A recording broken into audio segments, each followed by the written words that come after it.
Kisah dari Sumatera Barat, Bujang Paman. Tersebutlah seorang raja yang memerintah di nagari Koto Anau. Raja Aniayo namanya. Raja Aniayo dikenal buruk kelakuannya. Ia kejam dan sewenang-wenang. Kapado suaro nan kareh basora di balik dindiang indak babateh dalam kapalu. Kapado samangai nan bapaliang dari hakikat cito-cito nan manggawang dari dalam tanah. Membasui meja wantah di balik tungku nan batupang jutigo batu. Ndak cukup katopan dia untuk mendeskripsikan kondisi kalian dan dicaliak tape dari ateh atok nan jaraknya sajangka dari pusa-pusa. Tidak itu saja. Raja Aniayo juga memerintahkan prajuritnya untuk menghajar dan mengikat tangan Bujang Paman untuk kemudian dibuang ke tengah hutan. Dalam keadaan luka-luka dan tangan terikat, Bujang Paman pun berdoa kepada Tuhan. Ia memohon pertolongannya. Seekor harimau besar mendadak muncul dan menghampiri Bujang Paman. Bujang Paman sangat ketakutan. Ia menyangka akan segera menemui kematian akibat diterkam hewan buas itu. Namun alangkah herannya, Bujang Paman mendapati hewan buas itu tidak menerkamnya. Dengan gigi-giginya yang tajam, si harimau bahkan menggigit tali pengikat tangan Bujang Paman. Si harimau juga menjilati bagian-bagian tubuh Bujang Paman yang terluka. Ajaib, luka-luka itu seketika sembuh tidak berbekas.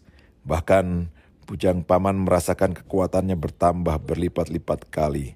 Si harimau lantas kembali memasuki kelebatan hutan. Bujang Paman kemudian kembali ke rumah Putih Reno Ali dan menjelaskan semua kejadian yang dialaminya. Putih Reno Ali percaya dengan kejujuran Bujang Paman. Ia bahkan memberikan modal lagi untuk Bujang Paman berdagang.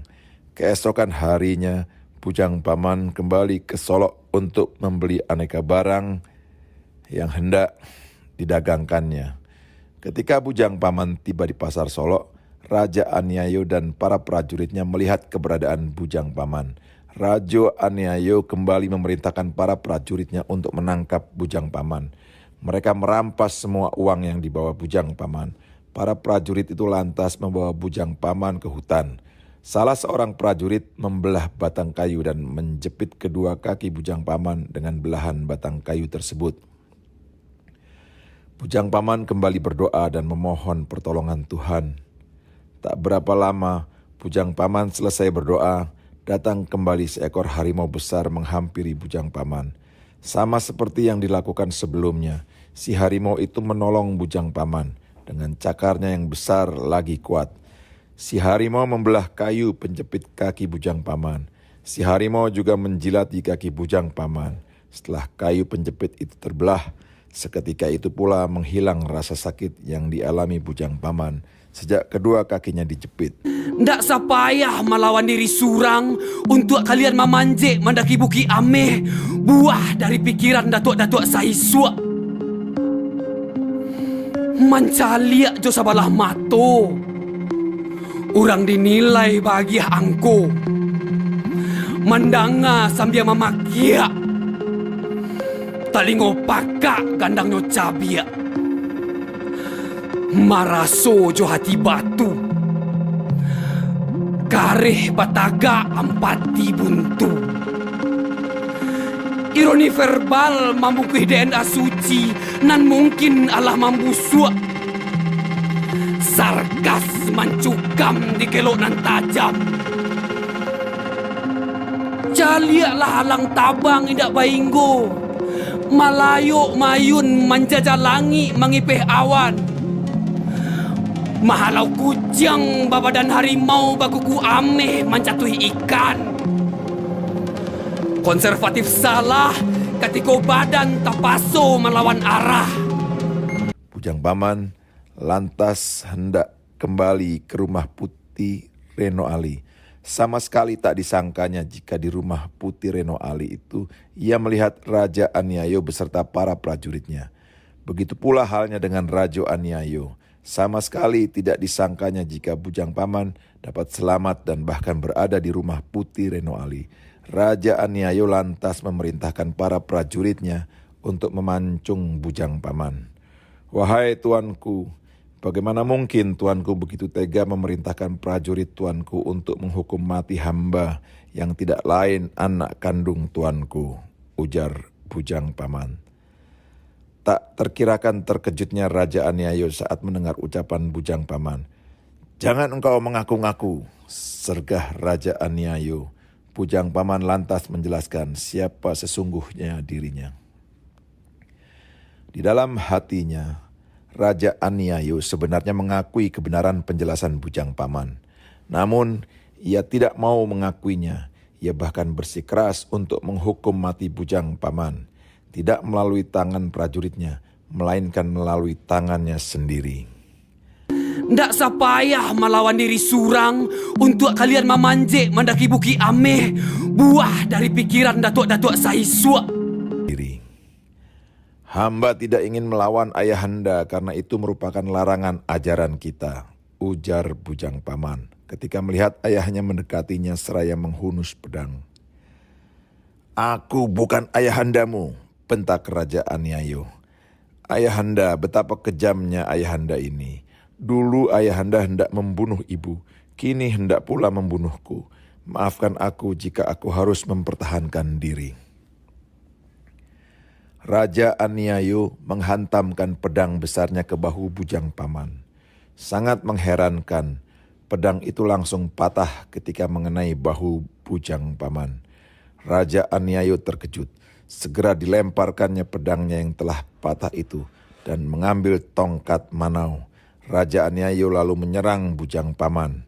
Berulang-ulang tongkat manau itu mengenai tubuh Bujang Paman, namun sama sekali Bujang Paman tidak terluka. Raja Aniayo kian murka. Ia merasa dipermainkan Bujang Paman. Segera direbutnya pedang prajuritnya dan digunakannya untuk menyerang Bujang Paman secara membabi buta. Berulang-ulang Bujang Paman tidak berusaha mengelak dan bahkan terkesan membiarkan tubuhnya menjadi sasaran serangan Raja Aniayo. Hingga akhirnya ia pun melawan. Dengan gesit ia mengelak dan melancarkan serangan balasan. Hanya sekali balasan, namun telah membuat Raja Aniayo jatuh terjengkang. Pedang yang digenggam Raja kejam itu terlepas. Begitu kerasnya serangan balasan Bujang Paman hingga Raja Aniayo yang bengis lagi sewenang-wenang itu akhirnya menemui kematiannya. Para prajurit Raja Aniayo tersentak mendapati pemimpin mereka meninggal dunia, langsung bersujud di hadapan Bujang Paman. Mereka meminta ampun dan menyatakan jika mereka selama itu terpaksa mendukung Raja Aniayo karena takut dengan Raja Aniayo. Bujang Paman mengampuni para prajurit itu.